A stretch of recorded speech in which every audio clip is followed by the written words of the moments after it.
সাহাবায়ে কেরাম আবার প্রশ্ন করলেন, কালু হাল লিযালিকা মিন ইমারা ইউরাফু বিহা, কার অন্তরে আল্লাহ ওই হেদায়েতের নূর দিয়েছেন আর কার অন্তরে দেননি, এটা টের পাবো কি করে, বুঝবো কি করে? কি করে বুঝবো যে আল্লাহ আমাকে হেদায়েত দিয়েছেন অথবা আমি হেদায়েতের পথে আছি?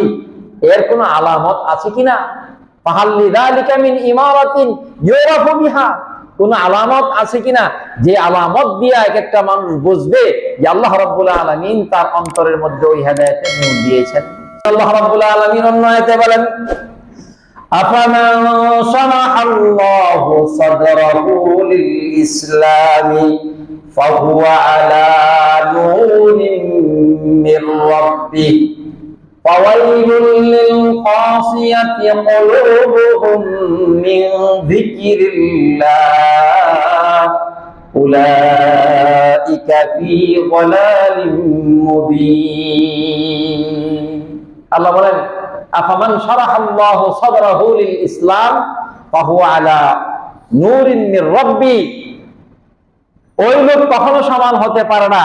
আফামান শারাহাল্লাহু সাদরাহু লিল ইসলাম, ইসলামের জন্য যার বক্ষে আল্লাহ হেদায়েতের নূর দিয়ে দিয়েছেন, আল্লাহ রাব্বুল আলামিনের পক্ষ থেকে যার অন্তরে হেদায়েতের নূর ঢেলে দেওয়া হয়েছে, তার সমান কেউ হতে পারে না।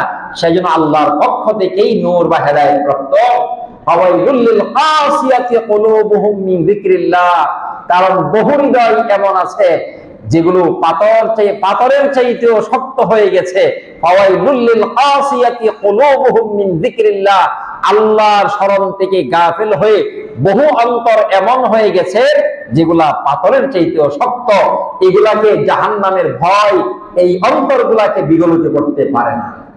আর যাদের অন্তরে আল্লাহর হেদায়েতের নূর আসে, সামান্য একটু চিন্তা, সামান্য একটু আখিরাতের ফিকির করলেই তার চোখ দিয়া পানি আসা শুরু করে দিয়েছে।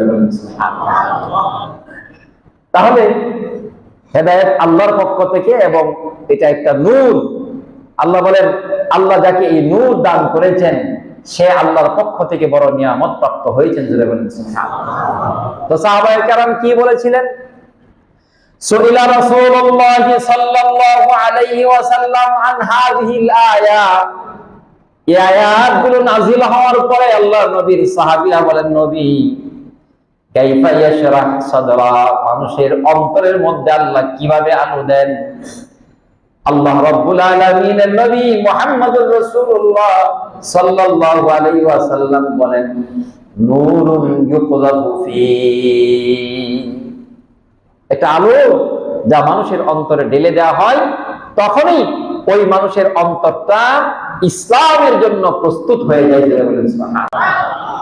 সাহাবায়ে কেরাম আবার প্রশ্ন করলেন, কালু হাল লিযালিকা মিন ইমারা ইউরাফু বিহা, কার অন্তরে আল্লাহ ওই হেদায়েতের নূর দিয়েছেন আর কার অন্তরে দেননি, এটা টের পাবো কি করে, বুঝবো কি করে? কি করে বুঝবো যে আল্লাহ আমাকে হেদায়েত দিয়েছেন অথবা আমি হেদায়েতের পথে আছি? এর কোনো আলামত আছে কিনা? ফাহাল লিযালিকা মিন ইমারাতিন ইউরাফু বিহা, কোন আলামত আছে কিনা যে আলামত দিয়ে এক একটা মানুষ বুঝবে যে আল্লাহ রাব্বুল আলামিন তার অন্তরের মধ্যে ওই হেদায়েতের নূর দিয়েছেন? সুবহানাল্লাহ বলবেন না? সাহাবায়ে কেরাম প্রশ্ন করার সাথে সাথে নবীজি উত্তর দিয়েছেন। কি উত্তর দিয়েছেন? قال رسول الله صلى الله عليه وسلم التجافي عن دار الغرور, কার অন্তরে ওই হেদায়েত এসেছে কেউ অনুধাবন করবে। কিভাবে অনুধাবন করবে? এর আলামত হলো, সাহাবায়ে কেরাম তোমরা শোনো, এক নম্বর হলো আত-তাজাফি আন দারিল গুরুর, তারা এই দুকার দুনিয়া থেকে সব সময় বিমুখ থাকবে। যদি বলেন সুবহানাল্লাহ। দুই নম্বর কি?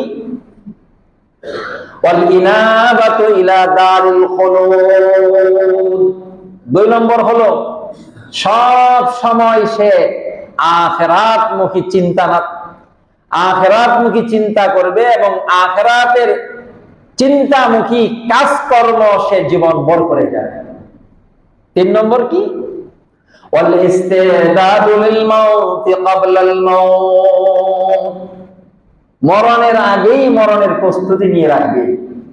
যার অন্তরের মধ্যে এই তিন নিয়ামত থাকবে সে নিজেই টের পাবে যে আল্লাহ রাব্বুল আলামিন তার অন্তরের মধ্যে ওই হেদায়েতের নূর, ওই হেদায়েতের আলো, সেই জ্যোতি আল্লাহ তাকে তার অনুগ্রহ করে তার হৃদয়ের মধ্যে ঢেলে দিয়েছেন।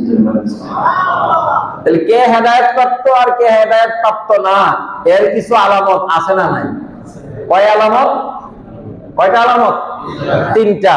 নবীজি বলছেন যে কেউ যদি তার অন্তরে এই তিনটা জিনিস অনুভব করে, যে সব সময় সে দুনিয়া বিমুখ, আর সব সময় সে আখিরাতমুখী, আর সব সময় যে এখন মৃত্যুবরণ করলে আলহামদুলিল্লাহ আমার কোনো ভয় নাই, কারণ আমি কোনো 2 নম্বর লোক না, আমি চেষ্টা করেছি হেদায়েতের উপর চলার জন্য, আশা করি আল্লাহ ইন্তেকালের পরে আল্লাহ আমাকে অবদস্থ করবেন। এই আত্মবিশ্বাসী যারা, নবীজি বললেন এরা নিজেরাই বুঝতে পারবে যে আল্লাহ রাব্বুল আলামিনের পক্ষ থেকে সে হেদায়েত প্রাপ্ত হয়েছে।